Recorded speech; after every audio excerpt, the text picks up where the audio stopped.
Hi everyone. Your future is created by what you do today, not tomorrow. මම මේක පදනම් කරගෙන අද ඔයගොල්ලන්ගේ වීඩියෝ එක කතා කරන්න කියලා හිතුවා.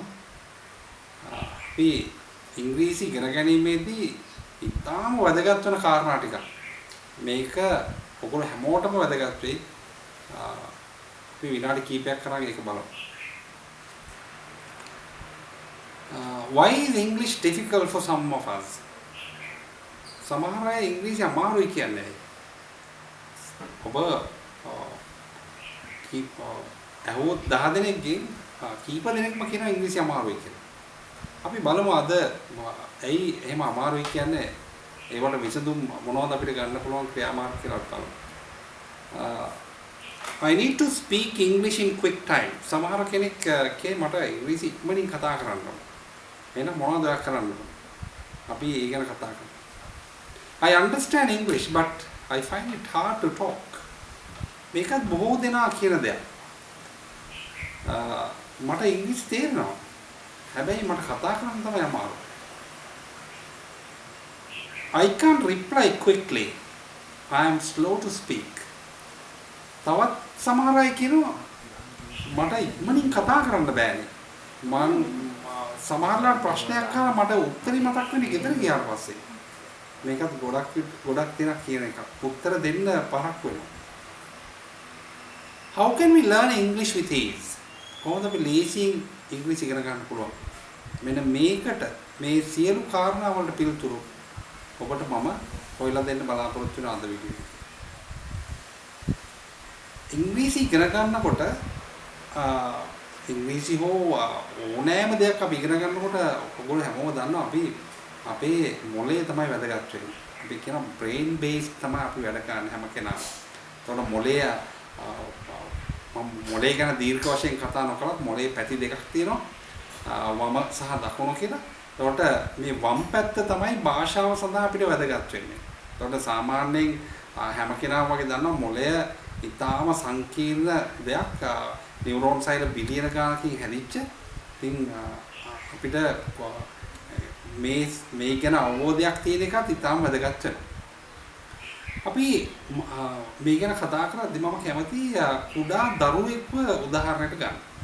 අපි කුඩා දරුවෙක් හම්බ වෙලා ගෙදර ගෙනාපු දවසේ ඉඳලා අපි මොකද්ද එයාට කතා කරන්නේ? මේ දරුවට කතා කරා. අපි හොඳටම දන්නවා මේ දරුවා කතා කරන්නේ නැහැ කියලා. හැබැයි අපි මෙයාට කතා කරනවා. එහෙනම් එයා සමහරට ගර්භණී සමයේ ඉඳලම මෙයාට පුළුවන් listening කියන දේ. listening කියන එක මෙයා මුලින්ම කරන් පටන් ගන්න එක. අපි කතා කරද්දී එයා ඇස් යොමනවා අපි දිහා. අපි දන්නවා මෙයා listening කරනවා කියලා. මාස කීපයක් යද්දී මෙයා යම් ශබ්ද කරන්න පටන් ගන්නවා. සමහරට මුල් දවසේ ඉඳන්ම අඬනවා වෙන්න පුළුවන්. ඒකත් ශබ්ද කිරීමක්. හැබැයි යම් දේවල් තේරුම් අරගෙන ශබ්ද කරන්න පටන් ගන්න මාස කීපයක් යද්දී. එතකොට අපි කියන මෙයා ස්පීකින් පටන් ගන්නවා. එහෙනම් මුලින්ම කරන්නේ listening. ඊට පස්සේ ඕනෑම දරුවෙක් ස්පීකින් කරන්න පටන් ගන්නවා. ඊට පස්සේ සමහරට අවුරුදු 2ක් 3ක් හෝ මේක වෙනස් වෙන්න පුළුවන් දරුවගෙන් දරුවට. යද්දී ඒගොල්ලන් පටන් ගන්නවා රීඩින්. මේ රීඩින් කියන එක අකුරුම වෙන්න ඕනේ. අකුරත් එක්තරා රූපයක්. හැබැයි දරුවෝ රීඩින් පින්තූර රීඩ් කරනවා. පින්තූරයක් දිහා බලලා කාර් එකේ පින්තූරය දැක්කම එයා කියන කා කියලා. අයිස්ක්‍රීම් එක දැක්කම එයා කියන අයිස්ක්‍රීම් කියලා. ඒතකොට මේ රීඩින් පටන් ගන්නවා තුන්වෙනි පියවර විදියට. දරුවෝ අවුරුදු 5ක් විතර ගියාම අවුරුදු 4ක් 5ක් සමහර අය 6ක් වෙන්නත් පුළුවන්. ඊට පස්සේ තමයි මෙයා රයිටින් කියන ස්කිල් එක ආරම්භ කරන්නේ. එතකොට මෙන්න මේ පිළිවෙල තමයි අපි භාෂාවකදී ඉගෙන ගැනීමේ පිළිවෙල. මුලින්ම මම නැවත මතක් කරනවා. මුලින්ම ඕනෑම කෙනෙක් ඕනෑම භාෂාවකදී කරන්නේ listening. දෙවෙනියට අපි කරන්නේ speaking. තුන්වෙනුවට අපි කරන්නේ reading. හතරවෙනුවට තමයි writing කරන්නේ. මෙන්න මේ ඕඩර් එක තමයි භාෂාවක් ඉගෙන ගැනීමේදී ඕනම භාෂාවක් ඉගෙන ගැනීමේදී අපි අනුගමනය කරන පිළිවෙල ඒක natural process එකක්. මේක අපිට මේ ඕඩර් එක අපි කැඩුවොත් අපිට මේ භාෂාව ඉගෙන ගැනීම චුට්ටක් අමාරුයි. අපහසුයි. ඔබ අහලා ඇති බෞද්ධ සාහිත්‍යයේන මේ හරිම ප්‍රසිද්ධ කතාව ගිරා පැටව දෙන්නගේ කතාව. හුලඟක් හමලා මේ පැටව දෙන්න කූඩුවෙන් ගිලිහිලා දෙපසකට වැටෙනවා. එක් ස්ථානයක් මංකොල්ලකරුවෝ ඉන්න තැනක් අනිත් එක තාපසාරාමය. මේ දෙපැත්තට වැටුණු පැටව දෙන්න ටික කාලෙකින් කතා කරන්නේ එකිනෙකට වෙනස් ආකාරයකට. එක්කෙනෙක් හොඳ භාෂාව කතා කරනවා, හොඳ දේවල් කතා කරනවා, අනිත් එක්කෙනා ඉතාම නරක දේවල් කතා කරනවා. මේක ඉතාම ප්‍රසිද්ධ කතාවක්. එතකොට අපිට එන්න පුළුවන් නිගමනය මොකද්ද? ඔබ එන කන්ක්ලූෂන් එක මොකක්ද ඒකේ? We speak what we hear. ඒක තමයි අපිට එන්න පුළුවන් නිගමනය එකේ. ඒ නිසා හොඳට මතක තියාගන්න. අපිට මේ process එක එන්න මේ පියවරවල් 4 අපි ඉගෙන ගැනීමේදී තාම සැලකිලිමත් වෙන්න ඕනේ මේ පියවරවල් ටික අපි කරනවා කියලා. මම කැමතියි ඔබගෙන් ප්‍රශ්නයක් අහන්න. ඔබ listening and reading අතර ඔබ දකින සම්බන්ධතාවය මොකක්ද? භාෂාව ඉගෙන ගන්නද listening සහ reading කියන එක මට හිතෙනවා තාම කිට්ටුවෙන් බැඳිලා තියෙනවා. මොකද ඒ බැඳීම? ඔව් මම පැහැදිලි කරන්න. අපිට භාෂාව ලැබෙන ආකාර දෙකයි තියෙන්නේ. ඔබ දන්නා අපිට තොරතුරු ලැබෙන ආකාර 5ක් තිබුණාට ඔබට ඔබගේ සමෙන් තොරතුරු ලැබෙනවා. නහයෙන් ලැබෙනවා. ඇස් වලින් ලැබෙනවා. දිවෙන් ලැබෙනවා. කනෙන් ලැබෙනවා. මේ 5 ආකාරයෙන් තොරතුරු ලැබිලා තමයි අපි සාමාන්‍ය ප්‍රතිචාර දක්වන්නේ. හැබැයි ඔබට භාෂාව ලැබෙන ආකාර දෙකකින් විතරයි. මොනවාද ඒ ආකාර දෙක? ඔබගේ ඇස් වලින් ඔබට භාෂාව ලැබෙනවා. සහ ඔබගේ කන් වලින් ඔබට භාෂාව ලැබෙනවා. listening and reading. listening කියන්නේ අපි කන් වලින් අතුලට ගන්න භාෂාව ගන්න විදිය.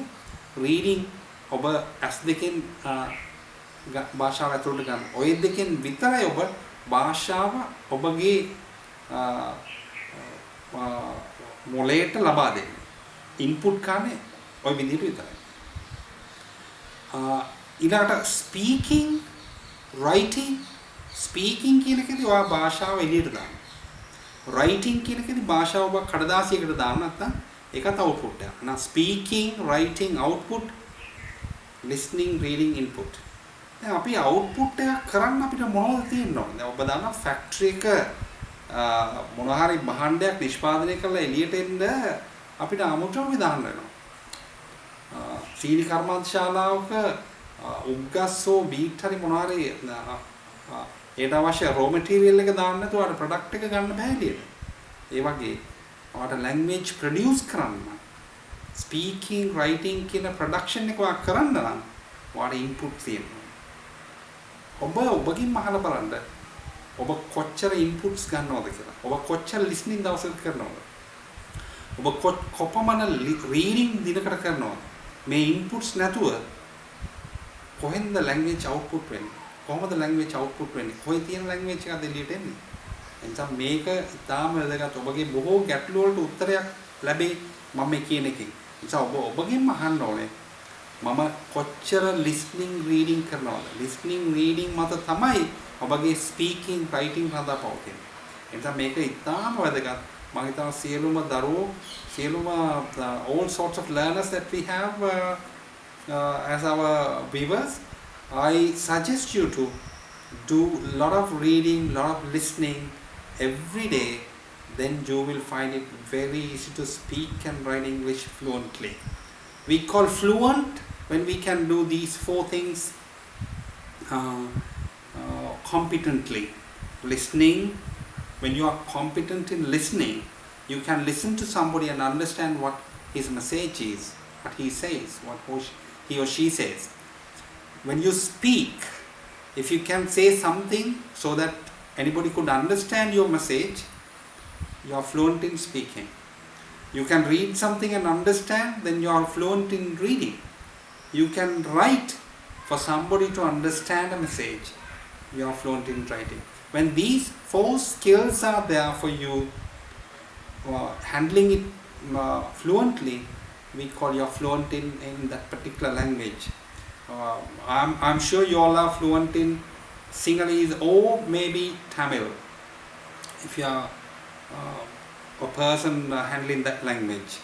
But if you wish to be fluent in English language, you have to, I'm afraid, do a lot of listening, reading, speaking and writing, lots of practice.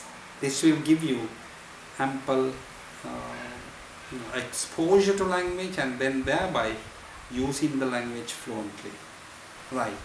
So ඒ ටිකත් එක්ක මම ඊළඟ පියවරට යනවා. එතනදී අපිට මෙන්න මේ කාරණා ටික මම ඔයගොල්ලන්ට මතක් කරන්න කැමතියි. මම ඉස්සලා කිව්වා වගේ ඔබ ඉන්පුට්ස් ගොඩක් ගන්න ඕනේ. ඊට පස්සේ ඒ ගත්ත ඉන්පුට්ස් ඔයා ප්‍රැක්ටිස් කරන්න ඕන ගොඩක්. ඊට පස්සේ ඔයාට බොහොම ලේසියෙන් අවුට්පුට් එකට යන්න පුළුවන්. එහෙම නැත්නම් ස්පීකින් and රයිටින් වලට යන්න පුළුවන්.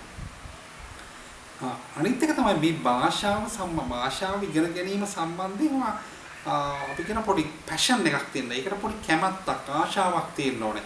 ඔබට හම්බෙන ඔබ අපි හිතමු ඔබ ක්‍රිකට් ලෝඩියෙක් වෙන්න පුළුවන්. ඔබ මොන හරි යම් ක්ෂේත්‍රයකට කැමැත්තක් දක්වනවා වෙන්න පුළුවන්. ඔබට පුළුවන් ඒ ක්ෂේත්‍රයට අදාළ දේවල් ඉංග්‍රීසියෙන් හොයන්න. ඉංග්‍රීසියෙන් කියවන්න. ඉංග්‍රීසියෙන් අහුම්කම් දෙන්න. Now, if you are a cricket fan, you can listen to a lot of cricket commentaries, watch matches on TV. That will expose you to enough English and give you a lot of language as far as English is concerned. ඔබට ඒ වගේම flair for learning. ඔයාලට අලුතෙන් ඉගෙන ගන්න එකට පොඩි ආශාවක් තියෙන්න ඕනේ. අපි කියන්නේ උණක් තියෙන්න ඕනේ. අලුතෙන් ඉගෙන ගන්න කර කැමැත්තක් තියෙනවා. අලුතෙන් දැන් හැමදාම වචන කීපයක් ඉගෙන ගන්න, ස්ට්‍රක්චර්ස් කීපයක් ඉගෙන ගන්නවා කියන ආශාව ඔබ තුළ තියෙනවා. අන්න ඒක තමයි වැදගත් වෙන්නේ මේ භාෂාව දියුණු කරගෙන ඉස්සරහට යන්න. ඒ වගේම තව වැදගත් වෙයි ඔබ දන්න දේවල්, ඔබ අලුතෙන් ඉගෙනගත්තු දේවල් ඔබ ෂෙයා කරගන්න. Maybe you share it with your friends, maybe brothers and sisters, classmates, office mates, whoever that is. You share whatever you know, whatever you learn afresh. Share your knowledge with others. That will give you more exposure, confidence, and that will your friends will be grateful to you. And also very importantly, that gives you enough repetition. The repetition කියන එක ඉතාම වැදගත් එකක් භාෂාවක් ඉගෙන ගන්නදී. අපි දැන් මම ඉස්සෙල්ලා මොලේ ගැන කතා කරපු නිසා මොලේට අපි මොන හරි දෙයක් අලුතෙන් ඉගෙන ගන්න දෙයක් ගියම අපි කියනවා එක ඩෙන්ඩ්‍රයිට් එකක් නිර්මාණය නියුරෝන් සෛල වලින් අලුත් සම්බන්ධතාවයක් ගොඩනගෙනවා. ඩෙන්ඩ්‍රයිට්ස් හැදෙනවා කියලා අපි කියන්නේ. අලුතෙන් ඉගෙන ගන්න හැම එකකටම ඩෙන්ඩ්‍රයිට් එකක් තමයි හැදෙන්නේ. මේ ඩෙන්ඩ්‍රයිට්ස් ස්ථිර මතකයේ තියෙන ඒවා ඒ කනෙක්ෂන් එක රිෆ්‍රෙෂ් වෙන තරමට නැවත කනෙක්ෂන් එක රිෆ්‍රෙෂ් වෙන තරමට තමයි ඒක මතක තියෙන්නේ. ඒ නිසා රෙපිටිෂන් කියන එක තාම වැදගත් වෙන්නේ. ඔබ විභාගයට වාඩි වෙච්චාම ප්‍රශ්නේ දැක්කම සමහරවිට හිතනවා මම මේකට උත්තරේ දන්නවා එනකොට එන්නේ නැහැ උත්තරේ. ඒ වීක් ඩෙන්ඩ්‍රයිට් එක. ඔබ ඩෙන්ඩ්‍රයිට් එක රිෆ්‍රෙෂ් වෙලා නැහැ නැවත. හැබැයි ඔබ නැවත කියවපු දෙයක් අහපු දෙයක් ඔබට ටක් ගාලා මතක් වෙනවා. උදාහරණයක් ටේබල් කියන වචනේ ඔබ ඕන කෙනෙක් දන්නවා. හැබැයි මම අහුව ජක්ස්ටපෝස් මොකක්ද කියලා ඔබට එකපාරට මතක් වෙන්නේ නැති වෙයි. මොකද සමහරට ඔබ මේ වචනේ අහලා තියෙන්න පුළුවන්. සමහරට නැති වෙන්න පුළුවන්. ඒක තමයි. ඒ නිසා repetition කියන එක ඉතාම වැදගත් වෙයි. So you can listen to radio, watch TV, listen to podcasts, read blogs, websites. That will give you enough exposure to what you have already gained. ඔබ දැනටමත් තියෙන ඉංග්‍රීසි දැනුම නැවත පාවිච්චි කිරීමක් වෙනවා. ඔබ මේ විවිධ මාධ්‍යයන් ඔස්සේ සහ පත්තර, පුවත්පත්, සංගරා, ලීෆ්ලට්ස් මේවා කියවනකොට අඩුම තරමින් පාරේ තියෙන සයින් බෝඩ්ස් වලින් පවා ඔබ ඉංග්‍රීසි ඉගෙන ගන්න. ඔබ දැනගෙන තියෙන වචනේ නැවත යූස් කිරීමක් වෙනවා. ඒ නිසා ඔබට ලේසියෙන් ඉංග්‍රීසි භාෂාව මතක තියාගන්න පුළුවන් වෙයි මේ මාර්ගයෙන්. So with that we'll stop for today. Thank you so much. Have a beautiful day. Bye bye.